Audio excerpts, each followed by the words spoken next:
Watching Anamarky's history report on the Ukraine offensive. What the hell is going on? The reason why this hasn't worked is the same reason Ukraine's offensive efforts in 2023 didn't work either. The lethality of the modern battlefield is so high that the amount of combat power required to breach a prepared defense in depth position. I am absolutely stunned by developments in the Ukraine-Russia war.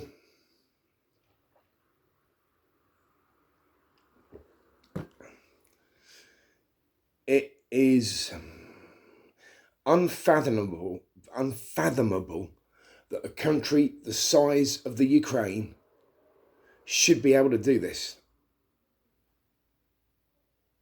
even with Western training and equipment. They have completely blindsided everyone.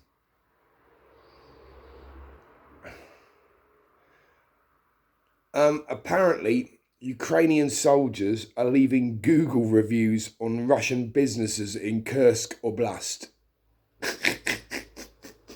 Cheeky ones, apparently. Which I find effing hilarious.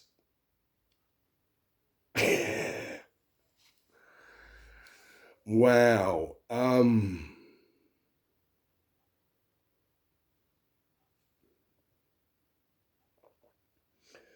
They hid all the forces in plain sight. Apparently, along media channels, they were broadcasting that they were terrified of a Russian attack in the area of Ukraine across the border from Kursk. A lot of these men their equipment was being hidden in barns and garages, and they were just milling around like they were civilians.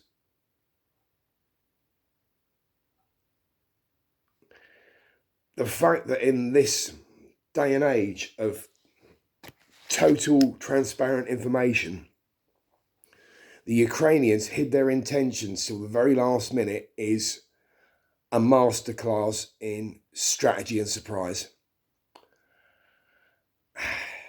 Someone's been reading their Clausewitz and indeed Sun Tzu.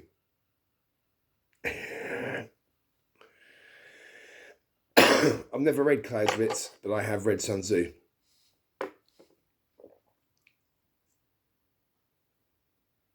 I am stunned.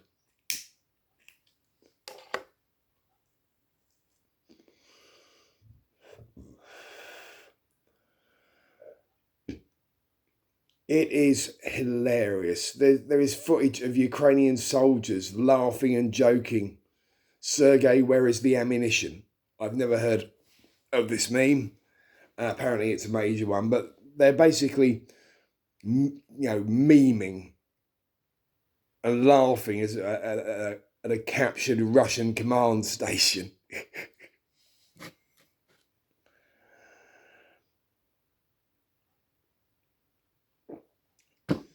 They are taking the fight to the enemy. And the Russian command structure is so incompetent that they are flailing around, not knowing. The Russians are sending in refueling personnel, missile technicians and mechanics as reserve. And a lot of these convoys on their way are getting obliterated by Ukrainian, Western supplied mostly, missiles and cluster bombs. As Anamarky History himself said, the Russian response has been a massive Charlie Foxtrot.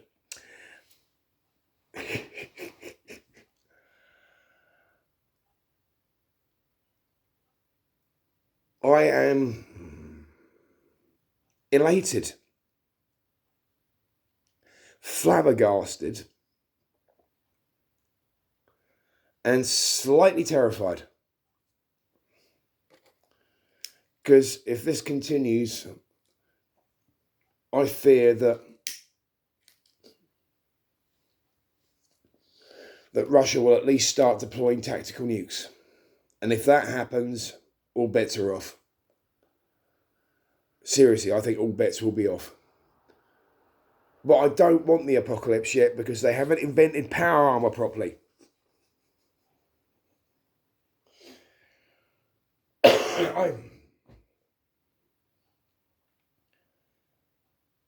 This has been a masterclass of modern warfare.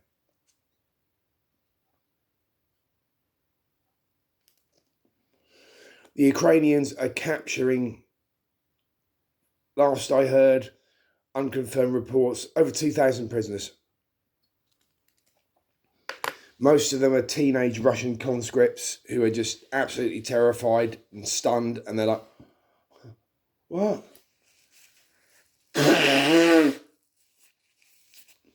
You can bet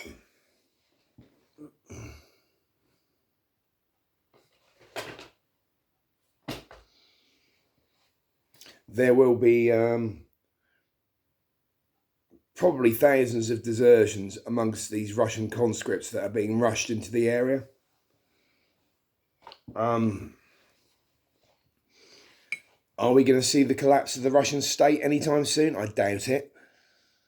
But this is seriously going to fracture things, lose the Kremlin a lot of support. But maybe, and I think this could be the case, what we are seeing is almost a repeat of Operation Barbarossa, the German invasion of Russia, in that this is the initial stage where the Russians aren't reacting. But I hope that Ukrainian planners have taken this into account and will not push too far. But I think from the way this operation has been planned, they won't. I think this is going to be what was referred to in World War I, because let's face it, there are certain similarities between the Russia-Ukraine war and World War I. A bite and hold operation. An effort to get Russia to the negotiation table, and Russian territory will be a bargaining chip. I hope this is the case and Ukrainian forces do not overreach.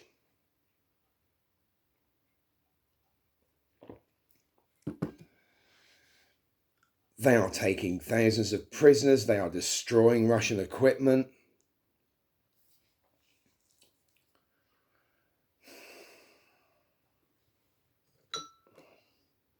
This is left over from last night. This will be the only thing I drink.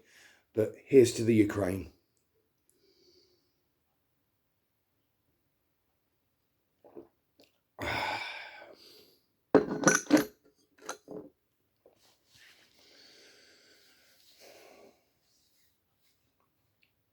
May Perun or Peroz, the Slavic equivalent of Thor, speed your advances and give you the strength to defend what you've taken. I am stunned by these developments. I think most of the West has been stunned as well. And I do think NATO is feeling a little rattled by this because the Ukraine has not given any warning of this to its allies. It's just done it. But all power to them. Is exponentially higher than in previous conventional conflicts. Factor in the relatively smaller size of modern armies and the parity in their respective capabilities in ISR and weaponry, neither side can mass enough combat power to overwhelm the enemy defences, and even if they can, the cost of such an operation would be extortionate. Indeed. The other thing I will say is the fact that I find most fascinating is that Russian airspace is being contested by the significantly smaller Ukrainian Air Force.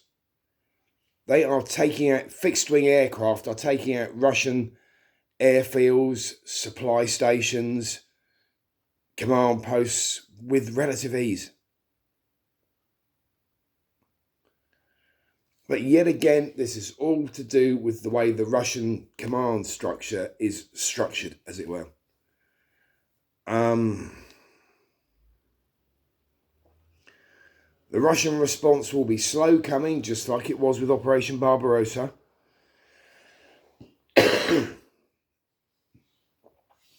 But I hope the Ukrainians, and I've said this before, I will say it again, I hope the Ukrainians have enough common sense to not repeat the German mistakes.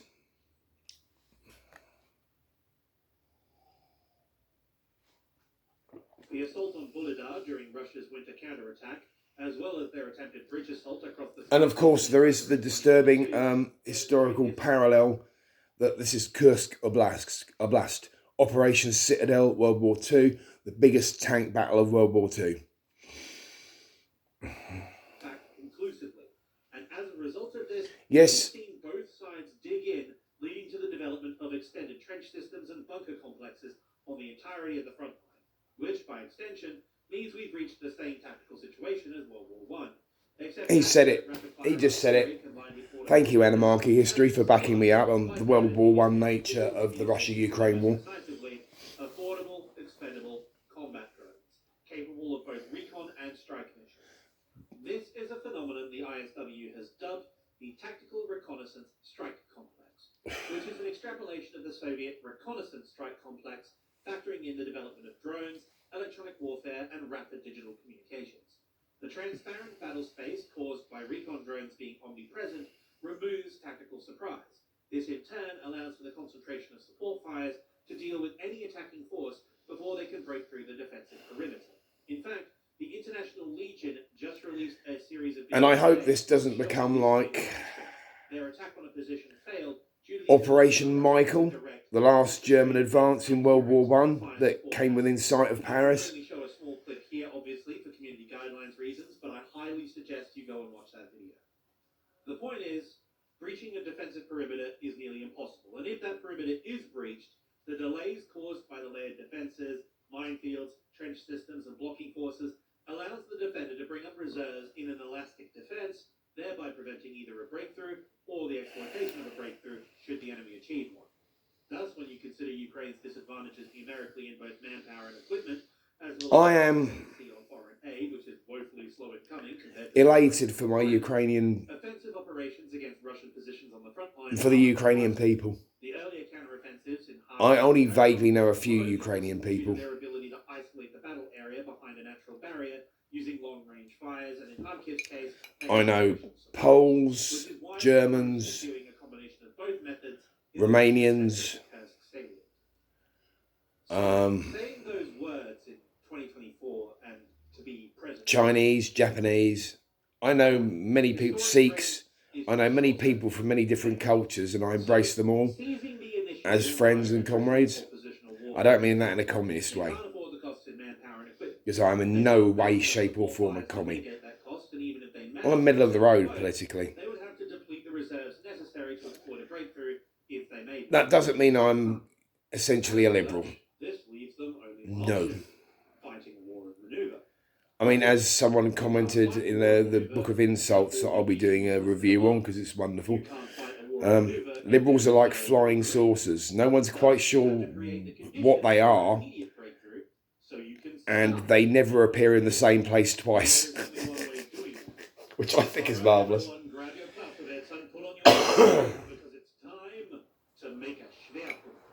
That's right, boyos.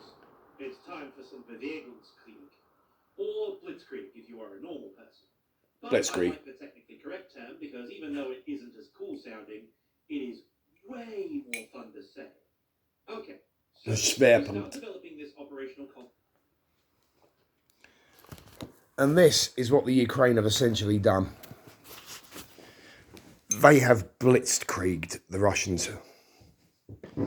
The Russians should have learnt the lessons of World War II and been prepared for this, but they haven't.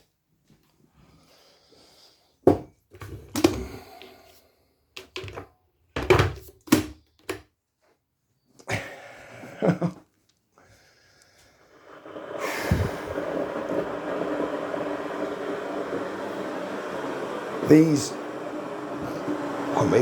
developments are something else entirely. We are living in very historically significant times. We are seeing what could be a major change in the world order. I've said this before, I will repeat it. The Russian bear that has had everyone so terrified for decades has been proven to have rotting teeth that are falling out. Its claws are blunted. It's blind. I'm not putting this. Sorry. It's deaf. It shambles on arthritic hips. It can hardly hold itself up on two legs. But the problem is, if you kill that Russian bear, it will explode and take out everything in the surrounding area.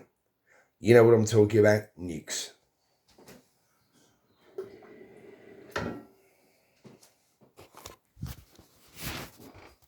One can hope, pardon me, that somewhere within those close to Putin is someone who will prevent that. Someone with the common sense enough to know that if Putin tries to launch nukes, then Moscow will be wiped off the surface of the earth by NATO. Because I think there will be a response if Russia decides to launch nukes against the Ukraine. I dread a tactical nuclear strike on Kyiv. Worst case scenario. That's not a nice thing to think about.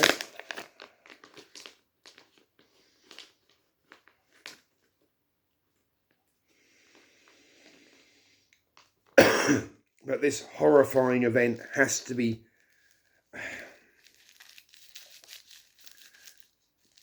on the table, basically.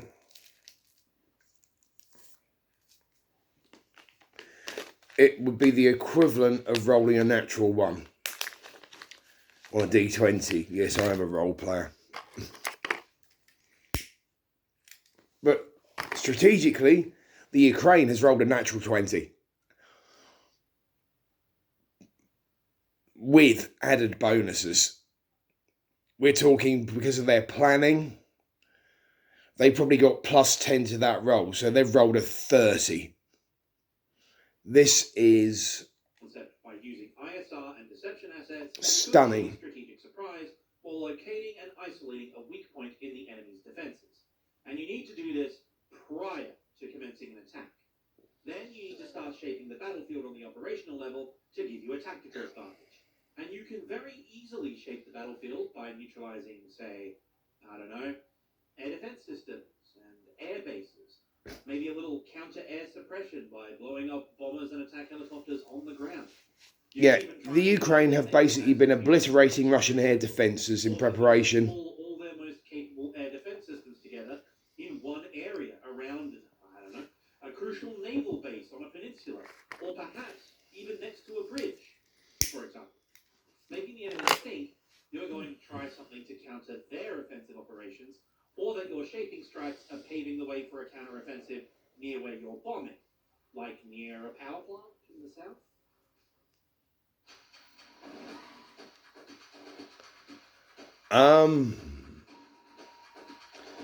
Blimmin' adverts. I refuse to pay for YouTube Premium.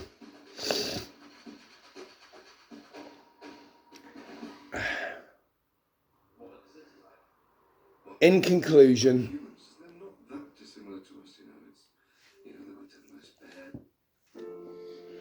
I am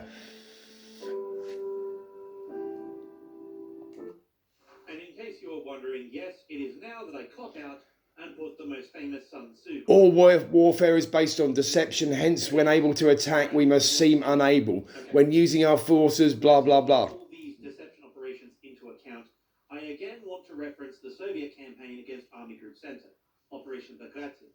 All the intelligence available to the enemy... It wouldn't surprise me if footage comes out of the Ukrainians using dummy tanks as the British did in World War II. You know, blow up inflatables to fool the Russians into thinking their armour reserve was somewhere else. These kind of tactics would, if it comes out that the Ukrainians have been using them, it will be no surprise to me. I am... exactly where I expect it to be going. Again, see Operation Bagration, or, more presciently, Operation Overlord, aka D-Day. He's just mentioned Overlord. Thank you, thank you, Anarchy History. Sitting in Dover, just waiting to board ships. I mean, it's so obvious. It's so obvious what their plan is. It's embarrassing. Let's put our best troops in Calais ready to crush them as they come ashore. There's absolutely no way it's a feint or a trick. Any attacks on other axes must be a diversion from this offensive force. Like, there's no other explanation. The Allies could never possibly deceive us. When you factor all that in, it goes a long way to explaining why the Russians were so unprepared for the Kursk offensive, yet it doesn't actually explain what Ukraine's overall objective is. Seizing the initiative allows you to dictate the tempo of the conflict yourself. That's good, but it's not an objective in of itself, which then begs the question, what is? Well, I told you to grab your Clausewitz for a reason, for as he points out, defending only gets you so far, and its sole purpose is to generate conditions favorable for you to then transition to offense, because offense allows you to achieve your strategic objectives. As war is politics, The best defense is a good offense. Wolverine. My favourite Marvel superhero. Have a distinct advantage in prepared defensive positions, interior lines of supply and Although with my better force cohesion overall, strict moral code, I'm more Cyclops, unfortunately. Ukraine is pulling the Verdun maneuver. The Russian border was only lightly guarded with conscripts and FSB units because the Russians assumed that Ukraine didn't have the units available for a major offensive operation in the region, and that they had a lack of diplomatic, read geopolitical capital from their Western backers to risk an escalation of that size. There's a joke running around the armed forces of Ukraine right now that says they've searched the entire Kursk Oblast that they've occupied so far, and they have yet to find a red line. But anyway, that makes it... Yeah. Apparently there's a joke, I don't know if you heard that, there's a joke going around the Ukrainian military at the moment that they've searched the entirety of the occupied part of Kursk Oblast and have yet to find a red line. They are in Ukraine. Oh, the Ukrainians have a wonderful sense of humour, I have to say. I mean, okay, let's wrap this up. I will wrap this up by saying I think a certain incident at the very beginning of this war sums up the nature of the Ukrainian people. For the World War II Battle of Arras, as Churchill said, cutting off the exposed head of the armoured tortoise. Let the enemy break through intentionally and then counterattack the... Sorry, I'll pause. Basically, brain fart. Snake Island, some of you may know about this. It's kind of off the coast of Romania, but it's a Ukrainian possession. It's a tiny island. It was manned, I think, by Ukrainian reserves. I think maybe a squad, so less than a dozen men. The now sunk, I think it was the Moskva, approached the island and announced to these men, Ukrainian forces surrender or we will fire upon you, or words to that effect. To which one of these Ukrainian border guards, whatever they were, I forget. You look it up, I don't know. Replied to Russian warship, fuck you. I salute that kind of defiance. That kind of defiance is something we should all nurture in our hearts and praise. Never forget to be defiant when you know something is wrong. Never give up being defiant. Never let them win. Think like a Ukrainian. That's all.